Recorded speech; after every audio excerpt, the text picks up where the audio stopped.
TV Informativo. Aqui o Vale se vê.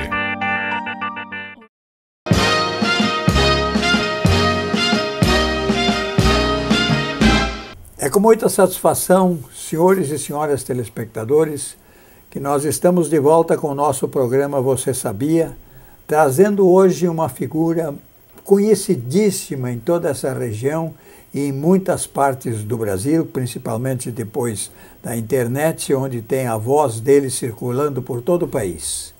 Eu estou falando em alguém que todo mundo conhece, mas eu juro que nem todo mundo sabe o seu nome. Nem mesmo aqueles tomadores de flu que gostam tanto desse produto, que nos prestigia desde o nosso começo, não sabem o nome total de um cidadão chamado Brito. O que tu acha, Brito? Eles sabem teu nome mesmo ou não sabem? Só sabem que é o Brito da rádio. Satisfação estar aqui. Com certeza, pouquíssima gente, até meus amigos, pouquíssima gente sabe o meu primeiro nome, que é Vanderlei. Ficou conhecido como Brito. Vanderlei de Brito. Vanderlei de Brito, Mas ficou conhecido como Brito e eu confesso até que quando me chamam pelo primeiro nome, eu até estranho um pouco. Imagina. Estranho também. Então ficou por Brito e eu acho que está de bom tamanho. A tua vida profissional, ela foi sempre na comunicação ou tu tiveste outras experiências? A minha primeira experiência foi música. Eu fui músico profissional, fui professor de música e casualmente eu caí num estúdio de rádio, na Independente, fui gravar um comercial e aí terminei ficando por lá, fazendo a Rádio Independente, noticiário, depois veio a Tropical, fazendo a Tropical e a partir dali terminei largando o magistério e sendo só radialista, só nessa tua carreira profissional, com esse vozeirão que tu tem, que dá inveja em muita gente, não é? Trabalhastes em comunicação onde? No Grupo Independente eu fiz praticamente tudo na Independente, como repórter, apresentador de notícias, repórter esportivo, quase praticamente todas as editorias. Depois, quando veio a Tropical, eu comecei na Tropical, coordenação na Tropical e comunicação também, e fiquei no Grupo Independente quase que 20 anos. Depois do Grupo Independente, eu tive um tempo em Estrela, na 102, e aí fui para a Univates, onde coordenei toda a instalação da Rádio Univates, isso em 2005, e em 2006 ela foi para o ar, onde eu fiquei coordenando e comunicando até final do ano passado, 2012. Nessas tuas andanças pelo rádio ficou mais restrito à nossa região, não é? Mas a tua voz já tem sido gravada para muitos lugares. Eu ao longo, eu tenho colegas meus que começaram por aqui em todo o Brasil, né? Norte, Nordeste, Centro. E ao longo, logicamente, dessa carreira, eu sempre tive também propostas de sair daqui até para outros lugares mais distantes. Mas sempre eu tive um vínculo muito grande com a região e sempre optei em ficar na região, que eu, logicamente, não me arrependo até hoje. Então terminei ficando por aqui, apesar de ter muitos contatos, muitos colegas, e hoje, nessa nova fase agora, digital, a gente grava hoje para todo o Brasil. Exatamente. Né? E os estúdios hoje ficou muito fácil hoje para se gravar, né?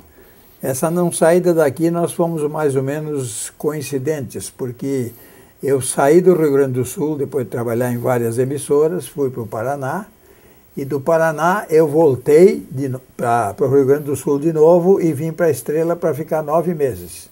Fiquei em Estrela durante 7 anos e meio, me transferiram para fora do Vale do Taquari, eu digo, daqui não saio, daqui não me arretiro, como dizia uma senhora que nos carnaval lá do Alegrete, ela cantava aquele daqui não saio, daqui ninguém me tira, e ela cantava bem faceira, daqui não saio e nem me arretiro, né?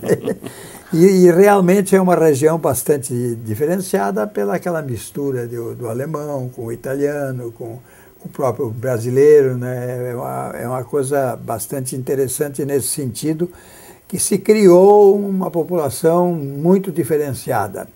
Hoje, nós conversando na visita que fizestes aqui, tu me dizias que tu não abandonastes ainda a carreira de professor, tu continua estudando, né? Curiosamente, quando eu comecei na comunicação, depois de um tempo na comunicação, eu resolvi voltar a estudar. Aí eu fui fazer jornalismo e, logicamente, a partir daí terminou com a minha ida para a Univates mesmo tendo rádio, é uma universidade, Então eu terminei voltando a dar aula também. E aí embalei, fiz o mestrado e no momento estou com o meu projeto de doutorado, né, terminando esse ano. E, logicamente, voltei a dar aulas, o que era, né, juntei aí a comunicação, só que não mais agora dentro daquela área que eu tinha no passado, que era a música. Agora sim, dentro da comunicação. Tenho trabalhado bastante com comunicação. Então, nós temos que daqui a mais uns dias se chamar de Doutor Brito. Não. Continua com o Brito, tá bom. Pois é, Brito. Na tua sequência de rádio, quais foram as tuas manifestações, os acontecimentos de crescimento do setor que mais te impressionou? Eu acho que é o que está acontecendo agora. Eu peguei o rádio na região quando eu comecei, eu tive o privilégio. Nós tínhamos só 5 emissoras de rádio aqui na região, todas elas AM. Isso lá em 1980, 81, por aí. Só tinha 5 emissoras AM, toda a nossa região.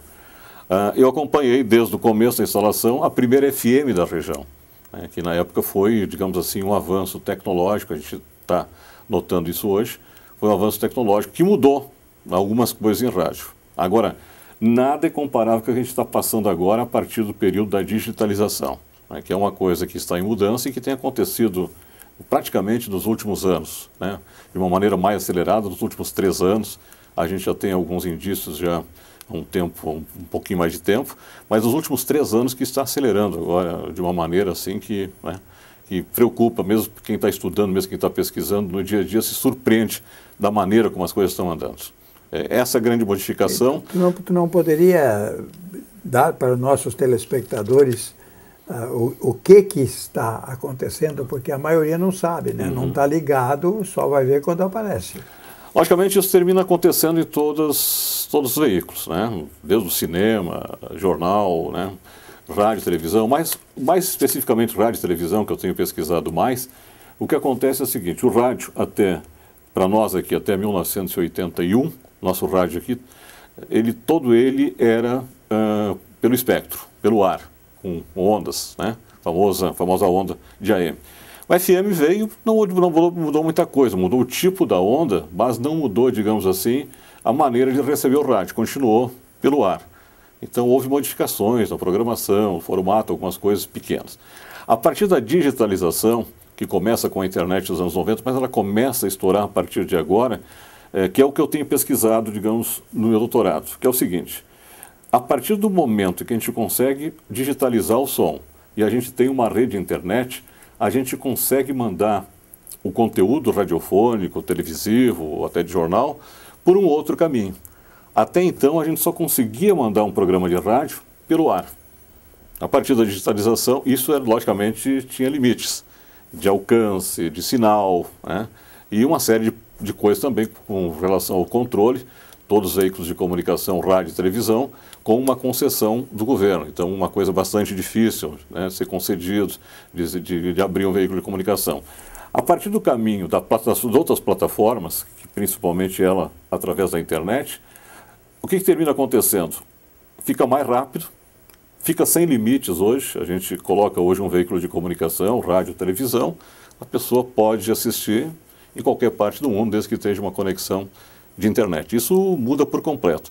Para a gente que faz o produto radiofônico e televisivo, muda muitas coisas, porque hoje as pessoas têm modificado a sua maneira de assistir televisão, de ouvir rádio.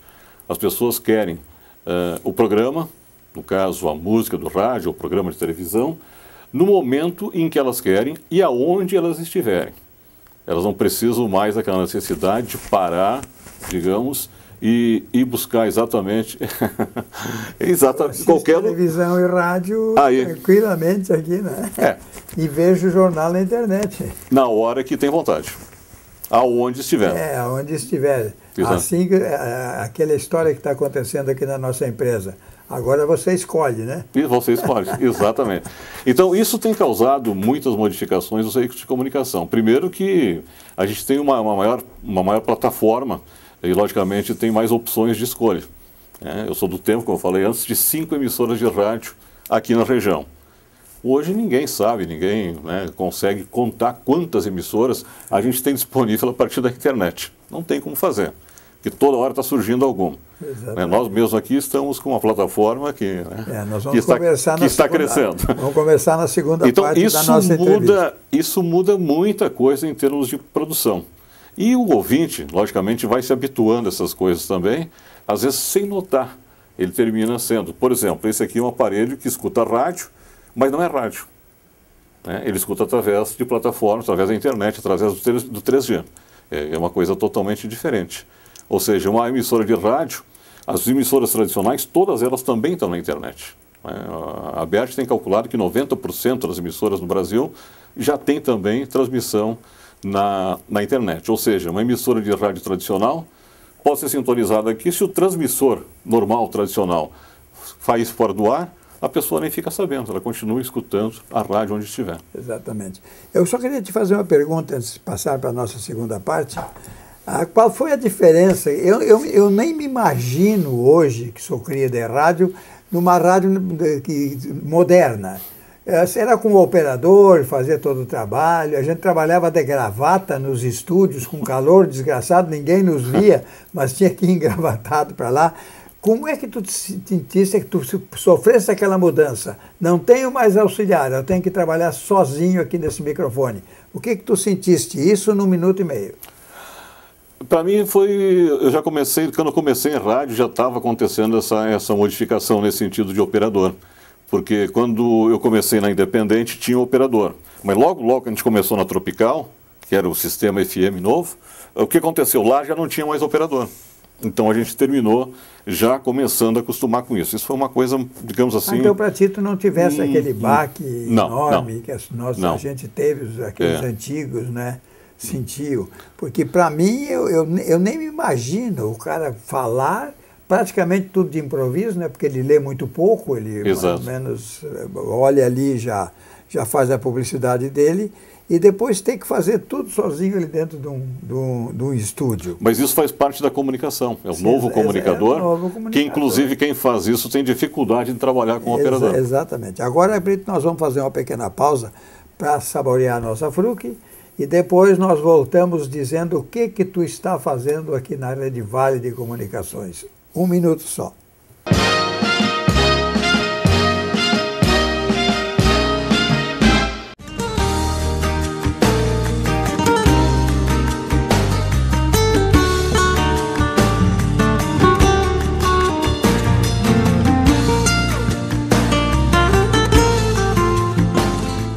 Na Lotaria Johann você encontra a linha completa de máquinas e equipamentos para seu negócio, balcões para buffet, montagem L com detalhes em madeira marrom, balcão para carnes modelo duplex, vitrine Thermix e Sevamix, geladeiras para bebidas, equipamentos para mercados, açougues, lancherias, restaurantes e agroindustriais.